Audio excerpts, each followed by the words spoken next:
Friends நேயர்களுக்கு வணக்கம். உச்சநீதிமன்றம் ஒரு வரலாற்று சிறப்பு மிக்க தீர்ப்பு ஒன்று கொடுத்திருக்கு.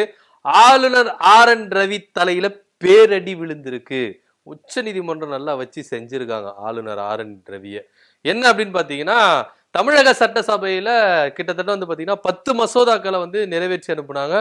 உடனே ஆளுநர் ஆர்.என். ரவினாரு, நான் தான் தமிழ்நாட்டுக்கு எல்லாமே, மக்களால் தேர்ந்தெடுக்கப்பட்ட அரசியல் அமைச்சரவை எதுவுமே கிடையாது, எல்லாத்துக்கும் நான் தான் மேலானவன் அப்படின்னு நினைச்சுக்கிட்டு என்ன பண்ணாரு பாத்தீங்கன்னா 10 மசோதாவை என்ன பண்ணாரு திருப்பி அனுப்பிட்டாரு. இந்த தமிழ்நாடு பல்கலைக்கழகங்களுக்கு வேந்தரா வந்து ஆளுநர் நியமிக்க கூடாது, தமிழ்நாடு அரசு நியமிக்கிற ஒரு உறுப்பினரும் இருக்கணும் அப்படின்னு சொல்லிட்டு கிட்டத்தட்ட 10 மசோதாக்கள் வந்து என்ன பண்ணாங்க நிறைவேற்றி ஆளுநருக்கு அனுப்புனாங்க. ஆளுநர் ஆர்.என். ரவி என்ன பண்ணாரு, உங்க பேச்சுக்கெல்லாம் நான் என்ன பண்ண மாட்டேன், செவி சாய்க்க மாட்டேன், நீங்க அனுப்புற மசோதாக்களை நான் சைன் பண்ணி அனுப்ப மாட்டேன், இந்தாங்க பிடிங்க அப்படின்னு சொல்லிட்டு என்ன பண்ணிட்டாரு திருப்பி அனுப்பி வச்சிட்டாரு. உடனே நம்ம தமிழ்நாடு சட்டப்பேரவை என்ன பண்ணுச்சுன்னா உடனடியா சிறப்பு சட்டமன்றத்தை கூட்டி என்ன பண்ணாங்க, ஆளுநர் அனுப்பினார்ல இந்த தீர்மானத்தை திருப்பி என்ன பண்ணணும் அனுப்பி வைக்கணும் அப்படின்னு சொல்லிட்டு என்ன பண்ணாங்க, ஒரு சில கரெக்ஷன் எல்லாம் சொல்லியிருக்காரு ஆளுநர். அந்த கரெக்ஷன் எல்லாம் என்ன பண்ணிருக்காங்க, கரெக்ஷன் எல்லாம் பண்ணி என்ன பண்ணாங்க திருப்பி அனுப்பி வச்சிருக்காங்க. சட்டம் என்ன சொல்லுது, அமைச்சரவை சட்டம் என்ன சொல்லுது அப்படின்னு பாத்தீங்கன்னா, ஆளுநர் ஒரு வாட்டி வந்து என்ன பண்ணாரு மசோதாக்களை திருப்பி அனுப்பிட்டாருன்னா, 2வது வாட்டி அமைச்சரவையில அந்த மசோதாக்களை நிறைவேற்றி திருப்பி அனுப்பிட்டா ஆளுநர் என்ன பண்ணணும், அதாவது வாயை மூடிட்டு சைனை போடணும் அப்படின்னு தான் சட்டம் சொல்லுது. நீங்க எதுவுமே பேசக்கூடாது, திருப்பி அனுப்பவும் கூடாது, நீங்க திருப்பி எந்த கரெக்ஷனும் சொல்லக்கூடாது, அமைதியா சொல்றதை மட்டும் செய்யணும் அப்படின்னு சொல்லிட்டு சைன் போட்டு அனுப்பி வைக்கணும். இதுதான் அமைச்சரவை சட்டம் சொல்லுது, அரசியலமைப்பு சட்டமே இதுதான் சொல்லுது. ஆனா இங்க ஆளுநர் என்ன பண்ணிட்டாரு, 2வது வாட்டி திருப்பி என்ன பண்ணாங்க, அந்த 10 மசோதாக்கள் அனுப்புனாங்கல்ல, ஆளுநர் உஷாரா என்ன பண்ணிட்டாருன்னா குடியரசுத் தலைவருக்கு அனுப்பிட்டாரு. நான் வந்து நீங்க போட்ட திருப்பி அனுப்பின மசோதாக்களா நான் சைன் பண்ணி அனுப்ப முடியாது, குடியரசுத் தலைவர்கிட்ட அனுப்புறேன், அங்க போய் பாத்துக்கோங்க அப்படின்னு சொல்லிட்டாரு. உடனே நம்ம தமிழ்நாடு அரசு என்ன பண்ணுச்சு, உச்சநீதிமன்றத்துல வழக்கு தொடர்ந்தது. என்ன வழக்கு அப்படின்னு பாத்தீங்கன்னா, ஆளுநர் வந்து பாத்தீங்கன்னா அரசியலமைப்பு சட்டத்துக்கு உட்பட்டு தான் நடக்கணும், அவர் அரசியலமைப்பு சட்டத்தை மீறி நடக்கிறாரு. அது மாத்திரம் இல்லாம அவருக்கு ஒரு மசோதா அனுப்புனா குறிப்பிட்ட காலத்துக்குள்ள என்ன பண்ணணும், அவர் சைன் பண்ணி அனுப்பணும், அதை விட்டுட்டு அவர் காலம் தாழ்த்த கூடாது அப்படின்னு சொல்லிட்டு என்ன பண்ணிருக்காங்க, திரும்ப உச்சநீதிமன்றத்துல கேஸ் போட்டாங்க. இந்த கேஸ் வழக்கு வந்து பாத்தீங்கன்னா ரொம்ப நீடிச்சிருந்தது.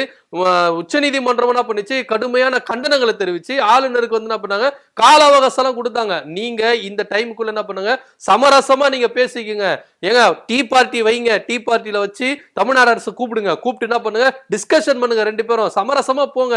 நீங்க வந்து நான் நீ இந்த பக்கம் இழுத்தா நான் இந்த பக்கம் இழுப்பேன் அப்படின்னு ஆளுநர் செயல்படக்கூடாது, அரசியலமைப்பு சட்டத்துக்கு உட்பட்டு தான் என்ன பண்ணணும் நடக்கணும். அதனால டீ பார்ட்டி வைங்க, டீ பார்ட்டி வச்சு 2 பேரும் முதல்ல சமரசமா பேசிக்கங்க, அதுக்கப்புறம் நீங்க வந்து ஒத்து வரல அப்படின்னா திரும்ப வாங்க அப்படின்னு இல்லாம ஆளுநரை வந்து கடுமையா கண்டனங்களை தெரிவிச்சு உச்சநீதிமன்றம் சொல்லிச்சு. ஆனா இருந்தாலும் ஆளுநர் என்ன பண்ணாரு, நான் புடித்தா புளியங்கொம்ப தான் பிடிப்பேன் அப்படின்னு சொல்லிட்டு என்ன பண்ணாரு, ஒத்த காலில் நின்னாரு ஆளுநர் ஆர்.என். ரவி.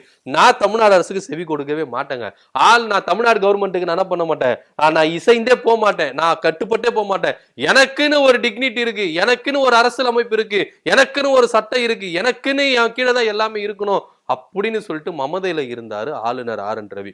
ஆனா உச்சநீதிமன்றம் ரொம்ப பொறுமையா இருந்து இருந்து இருந்து பார்த்து இப்ப நல்லா ஒரு கொட்டு வச்சுக்குது ஆளுநர் தலையில. என்ன அப்படின்னு பாத்தீங்கன்னா, இது வந்து பேரடி கூட சொல்லலாம். என்ன அப்படின்னு பாத்தீங்கன்னா, ஆளுநர் ஆர்.என். ரவி சட்டத்துக்கு உட்பட்டு தான் நடக்கணும்.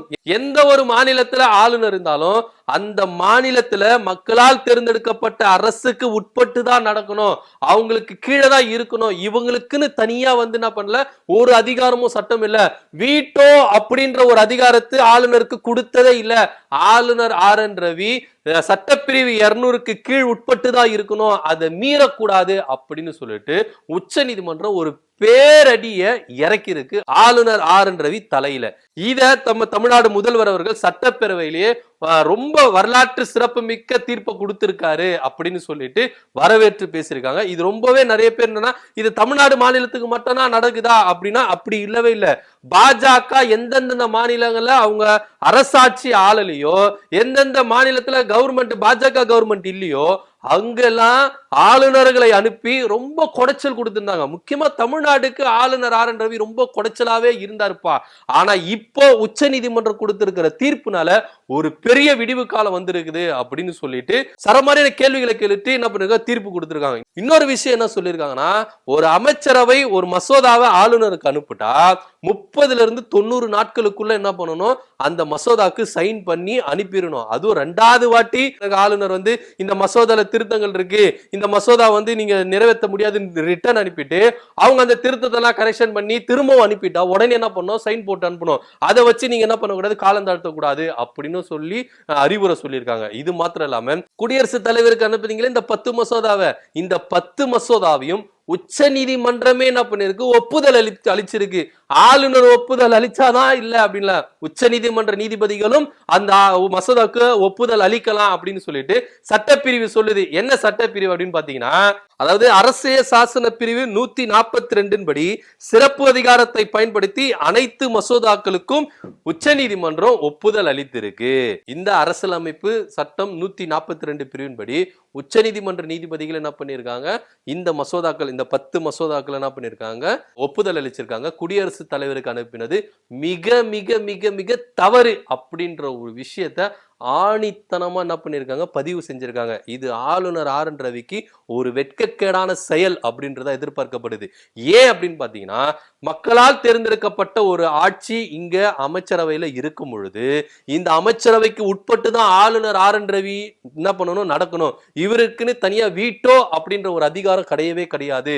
ஆர்டிகல் 200 படி தான் இவர் கீழ்ப்படிஞ்சு நடக்கணும் அப்படின்ற ஒரு விஷயத்த தெள்ள தெளிவா சொல்லியிருக்கு. இது தமிழ்நாட்டுக்கு மாத்திரம் இல்ல, எல்லா மாநில ஆளுநருக்கும் இது உட்படும் அப்படின்ற விஷயத்தையும் என்ன பண்ணிருக்காங்க, பதிவு செஞ்சிருக்காங்க. சரி, ஓகே, இதெல்லாம் ஒரு புறம் இருக்கட்டும். உச்ச நீதிமன்றம் இந்த 10 மசோதாக்களுக்கு ஒப்புதல் வழங்கிடுச்சு.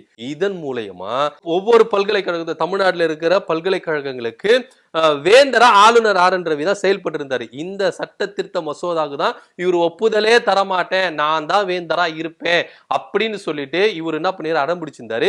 அதை உச்ச நீதிமன்றம் உடைச்சி இந்த 10 மசோதாக்களும் ஒப்புதல் அளிச்சிருது. இதன் மூலமா ஆளுநர் ஆர் என் ரவி வேந்தரா செயல்பட முடியாது. இப்போ அந்த இடத்துக்கு யார் வந்திருக்கார் பாத்தீங்கன்னா, இப்போ முதலமைச்சரா இருக்கிற ஐயா மு.க. ஸ்டாலின் அவர்கள் என்ன பண்ணிருக்காரு, பல்கலைக்கழகங்களுக்கு வேந்தரா அவர் தான் செயல்படுவாரு.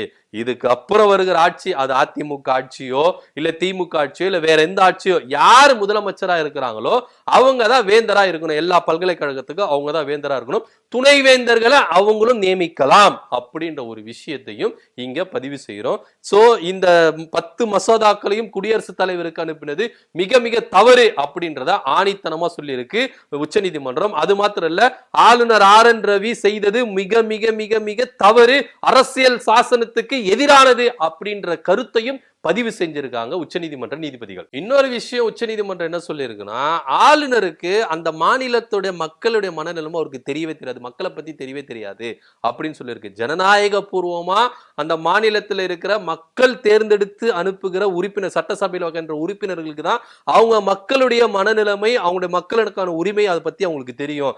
அதனால அமைச்சரவைக்கு உட்பட்டு அந்த ஆலோசனைக்கு உட்பட்டு தான் ஆளுநர் வந்து செயல்படணும் அப்படின்ற ஒரு கருத்தையும் பதிவு செய்து தீர்ப்பு கொடுத்திருக்காங்க உச்ச நீதிமன்றம். சோ உச்ச நீதிமன்றம் இந்த வகையிலான ஒரு வரலாற்று சிறப்பு மிக்க ஒரு தீர்ப்பு கொடுத்திருக்காங்க.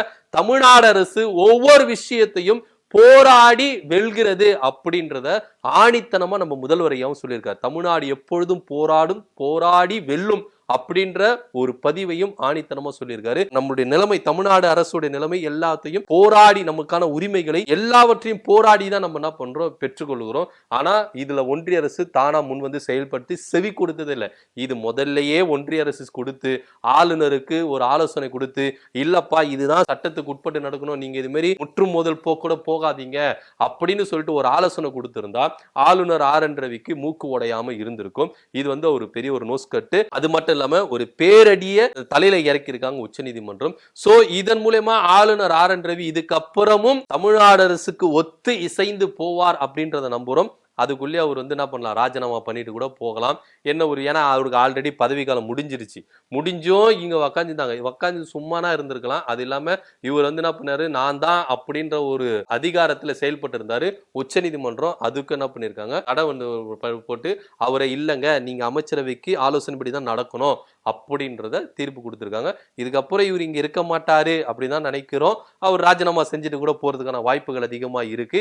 என்னன்றதை பொறுத்திருந்து பார்க்கலாம். சோ ஆளுநருக்கு எதிராக வந்து உச்சநீதிமன்றம் இந்த அளவுக்கு வரலாற்று சிறப்பு மிக்க ஒரு தீர்ப்பு கொடுத்திருக்கு.